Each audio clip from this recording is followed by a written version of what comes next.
Cela faisait des mois que nous passions tout notre temps à batifoler près de nos côtes hospitalières, tournoyant sans cesse, passant l'un devant l'autre. Notre jeu préféré était de faire peur à Martin, toujours prêt à se carapater. Saturnin, gros malin, ne pensait qu'à épater la galerie. Regardez les gars ce que je sais faire, et je te mets la tête sous l'eau. Vous savez le faire, vous savez le faire. Ou encore sortir le buste de l'eau et battre des ailes. Et ça, vous savez le faire.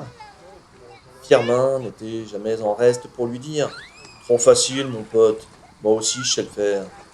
C'était notre petit quotidien tranquille.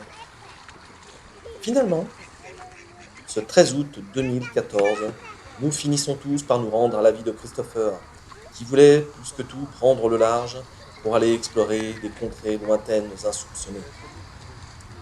Nous finissâmes par apercevoir ces étranges animaux que nous avions rencontrés maintes fois dès que le soleil brille dans le ciel bien plus fort qu'à l'accoutumée. Les premiers que nous aperçûmes, nous leur vîmes que la tête.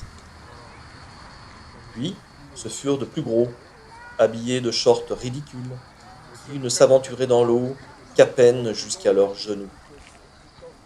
Désobéissant à Christopher comme à son habitude, Saturnin se dirigeait trop curieux jusqu'à la rive, entraînant bientôt dans son sillage le restant de la troupe.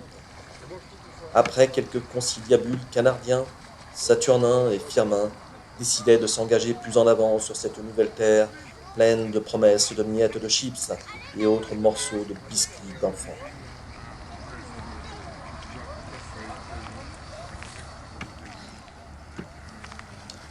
Mais la dureté rocailleuse de ce sol, si peu familier, leur faisait rebrousser bien vite chemin. Christopher, lui, s'impatientait, désireux de reprendre le voyage.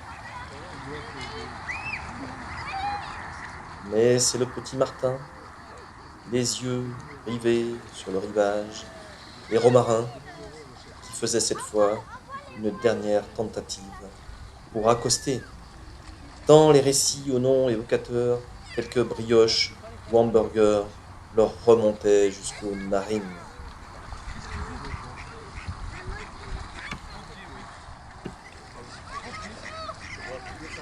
Il en fut tout autrement pour se décider à monter sur terre, et Christopher reprenait bien vite espoir de pouvoir à nouveau conduire le troupeau vers d'autres destinées. Mais Saturnin et Firmin, imperturbables, s'attardaient.